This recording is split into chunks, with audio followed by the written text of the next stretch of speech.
I know this is going to sound really narrow, but I'm not as excited for the finals this year, and it's not because I don't know. Like the Suns are a great team. It's just it just doesn't have that excitement factor for me that it normally does. It's just a weird year where two teams that you never thought would make the finals just made the finals, and it's just I mean it's just one of those years where it's like it doesn't have that hype like the Nets Lakers that everyone wanted. Yeah, I guess it's as well because I don't know. I'm not going to blame either of the teams for what they can't control, Uh, but they're both. I mean, not so much in their last round because the Bucks ended up having they missed Giannis for a few games as well.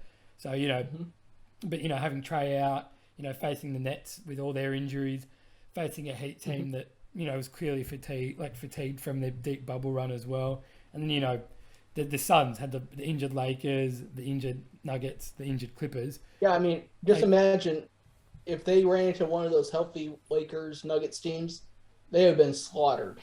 I think they would have lost as well. But I mean, having said that, it's I guess I'd get more hyped for it if the Bucks are putting up more of a fight. Like I don't like Giannis seems healthy enough to contribute. I mean, he did score Yeah, 42 points in the last game, yeah, but I feel like whenever his teammates can see he's healthy, it's like okay, well that's our job done. Like you're not seeing the Drew Holiday and the Chris Middleton that you saw in games 5 and 6 against Atlanta yeah. that dominated.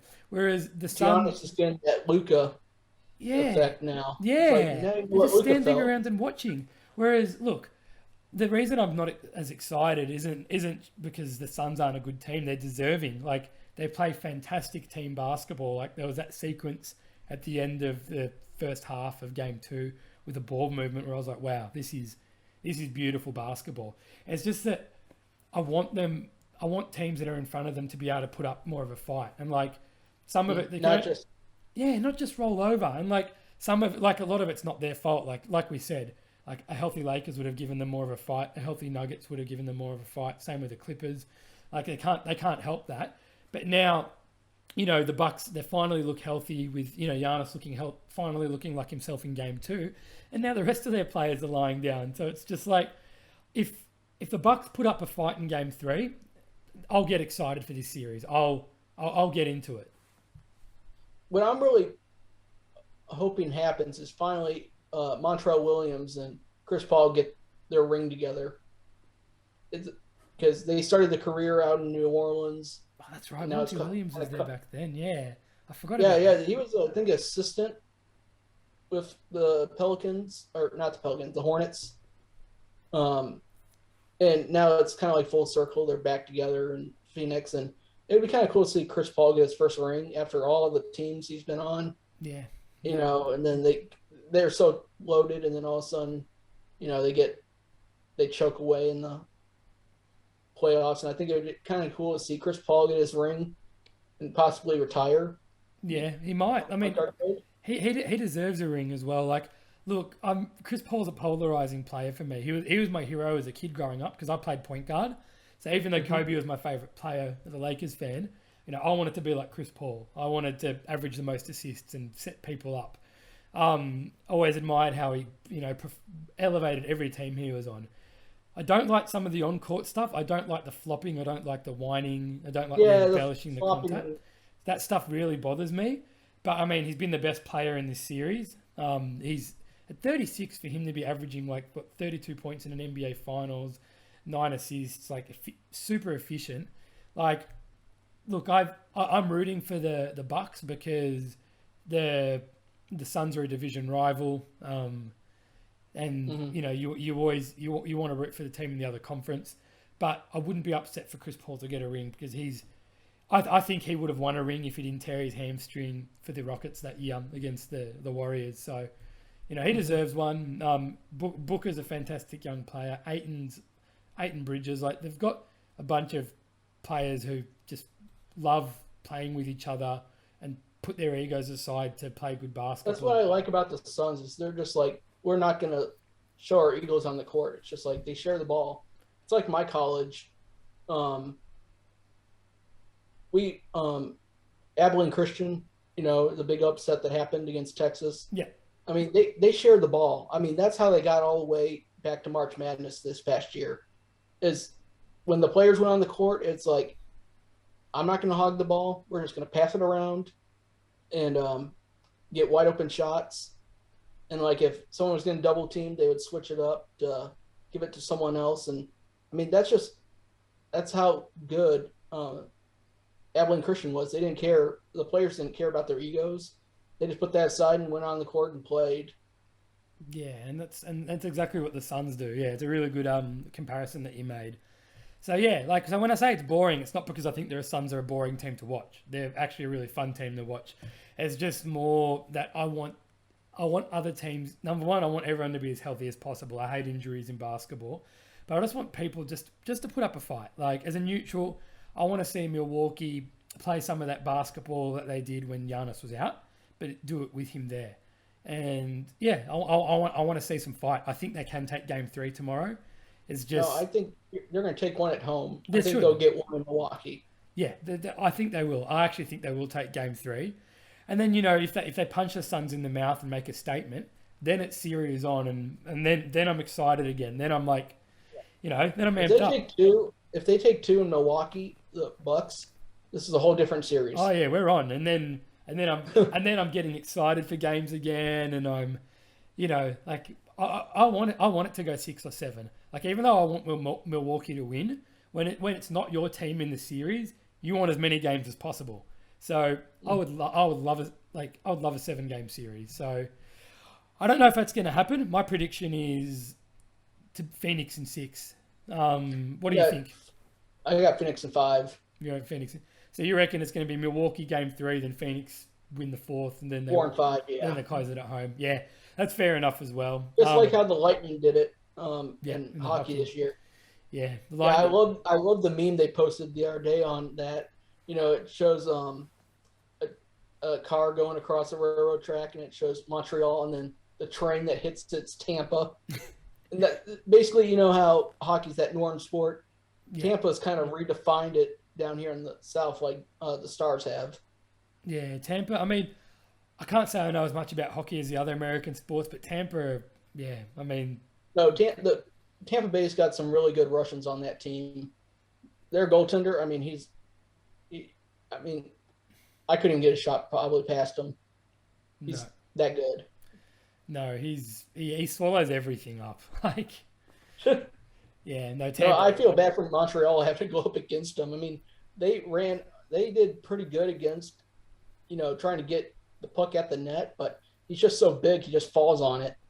And Montreal had such a tough run in the playoffs as well, like because they were a lower seed, weren't they? So I'm a Golden Knights fan, and they upset us to get to the Stanley Cup Finals. Yeah. So like, imagine knocking off the Golden Knights only to have the Lightning just waiting for you. Like, that's like depressing. It's like we finally got back to the Stanley Cup, and then here comes the Southern hockey team that's on the rise. Yeah, who just won it last year, and with just a bunch of young, talented guys who've redefined the way hockey's played. That was, I felt so bad for the Stars last year.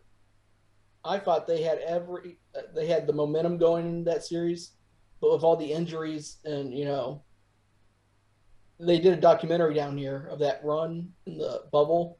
Yeah. And they were showing, like, after practice, 15 guys lined up at the training room to get iced up. They were all injured. It's like, just imagine if they weren't all injured. I mean, this could have been Dallas could have won it. They could have won. Yeah, they could have been cup winners. It's just unfortunate. Like, it's like we were talking about with the basketball. Like, a lot of the times, there's a skill in itself of just remaining healthy and just, like, I think Milwaukee were the healthiest team all year in the regular season, and the Suns were pretty. Oh yeah, they've been healthy. And the Suns were. I think the Suns and Milwaukee were the two healthiest teams, and. Then DeVincio goes down for Milwaukee, and that was a huge blow to them. Yeah. I mean, if he can't come back, I think the series could be over in 5. I mean, DeVincio was a huge reason why they got to the finals. He's a good defense. You could put him on either Paul or Booker, because Middleton ain't it at the moment defensively. He's getting cooked. on defense. I think the Suns are exploiting that. Whoever they substituted him for. But I mean, it's just like it shows. They're playing Pat Connaughton and Bryn Forbes in that position. It's Yeah, like Connaughton can shoot, but they're not known for their defense. he's not a defender. No. Nope. All right, we're almost at the hour mark, so I actually want to wrap things up. I love talking sports. Like I could go on for an extra hour if you left me to my devices.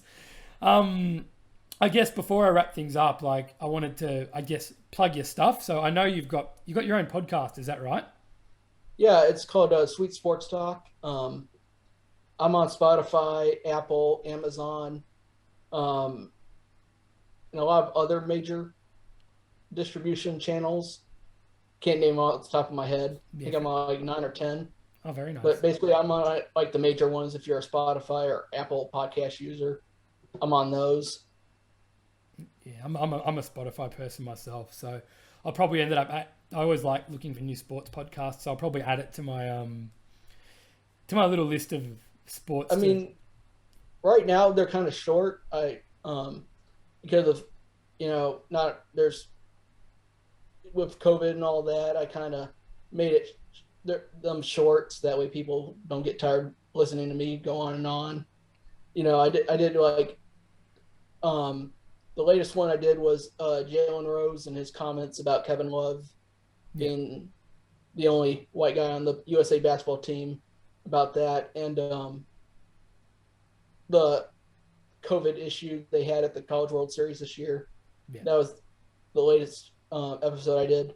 And then I'll have one on the college national letter of intent, where college athletes can get money based off their names. Yeah, which is awesome. Yeah. Yeah, that one I'm working on right now. Oh, very nice. But there's a lot of stuff. There's a lot of things that are coming out on that every day. So it's like, okay, gotta edit the podcast, add this in. Yeah, doing sports stuff is tough because stuff becomes old news so quickly. Like I have to keep working on it today, writing a draft article for Lake Show Life, and I am terrified that I'm going to have written half of it and then a pick's traded and I'm going to have to change who's like done there. So it's always moving so fast, the sports world. Yeah, but that's what I like about it. That's what I like about it is there's new major news every day on it, and that's why I kind of focused my college degree towards, because I like sports. I grew up going to games down here in Dallas. I was a high school football manager for 5 years at my high school. I started in middle school because I knew the coach, and he allowed me. A lot of the players were at the summer camp where we had tryouts for middle school football, and I didn't make the team. I was too small. I've been crushed. The district we were in.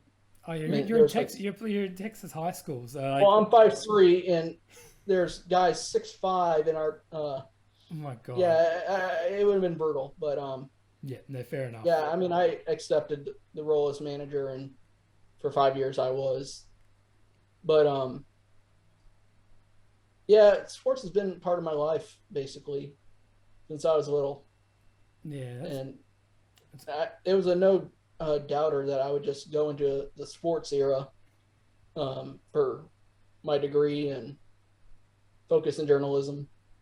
Yeah, and it's awesome that you've leveraged that passion, that lifelong passion, into something tangible. I mean, you've got your own podcast. You write for Texas Rangers, fan-sided blog, Dallas Mavericks one. By the way, the Dallas sports teams have the best names for their fan-sided blogs.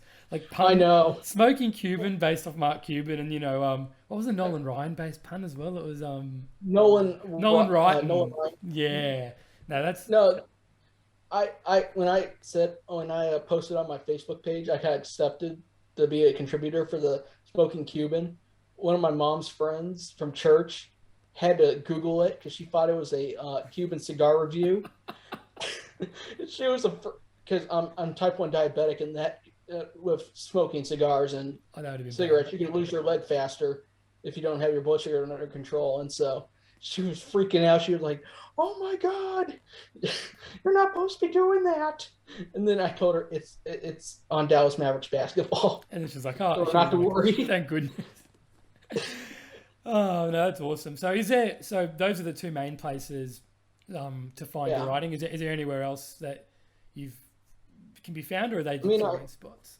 I mean, I haven't been doing a lot of my blogs on my personal website at briansweetpress.com because I've been doing all the articles for Nolan, Writin, Smoking Cuban, but I'm working on one right now about Abilene Christian moving conferences to the WAC because of the Southland's ineptability of not funding football. Yeah, that'll be a big article. Well, no, it's like the four main schools that left put all the money into football, and then the other schools were just like, here's $1. Yeah. I mean, one of the schools we played, Houston Baptist in football, they're right next to a CVS. Oh, jeez. The football field is right next to the CVS. Okay. And it's just like, no, we're leaving. Yeah. Don't blame it. And the basketball, I mean, if for your listeners, if you love college basketball, I'd be watching the WAC conference next year. It could be a multiple bid conference, and it could possibly be an upset. I'm keen to see this. This is the first time it's been said on this show. WAC conference multiple bid. We probably have to revisit that when March Madness comes around. No, I mean like with all the the extra year of COVID, all the players that get that extra free year that are coming back into that conference. I mean, it's going to be. I mean, right now they got like Grand Canyon at number 1, New Mexico State 2, SFA at 3, and then ACU at 4. So I mean, you got a lot of good teams with basketball pedigree. Yeah, that's actually true. I didn't realize it was that stacked. Yeah, I mean, for next year at least. I mean, when everyone graduates, it could be a different story. But for next year, I mean, it's going to be one of the conferences to watch. Well, we'll have to end up catching up closer to March Madness to see if your predictions paid off or not. Yeah. Plus it'd be good to revisit, down the road to see some of our Rangers young guns have cracked the big leagues team and made their mark on the majors. Yeah, I'll be happy to come back on the show and talk about that. I would love to. I mean, you've been an awesome guest to have, and yeah, like I said, could have chatted for an extra hour. It's easy to just kind of lose track of time when talking sports. Mm-hmm. So yeah, no, thanks for your time, and yeah, we'll be in touch and definitely have you back on the show. Okay, thanks for having me. Thank you for tuning in to Luca Talks Sports, part of the Sports Talk Line network. So this is one of 3 clips where I interview Brian Sweet for episode 6. So if you haven't checked the other 2 out yet, please feel free to go back and give them a listen. Now, if you like what you heard with any of my clips with Brian or any of my videos in general, please like the video, subscribe, comment, leave your thoughts. Your engagement is what makes the videos so fantastic. Now, make sure you tune into Sports Talk Line, not just for my stuff, but for a lot of other great content. So I know the NBA finals are well underway and might even be finished in a week at this rate. And the Euros will be done by the time this airs, but this doesn't mean that the sports content's going to stop. We've got the All-Star break approaching in the MLB, so that season's getting juicy. NBA draft, is happening later in the month. We've got the NFL season less than 2 months away. And we've actually got the Olympics this year. It's a big event, only happens once every 4 years. So yeah, there's plenty of exciting stuff happening in the world of sport, which means plenty of exciting content on Sports Talk Line for you to tune into. I've been your host, Luca DeAngelis, and thank you for tuning in to this week's episode of Sports Talk Line.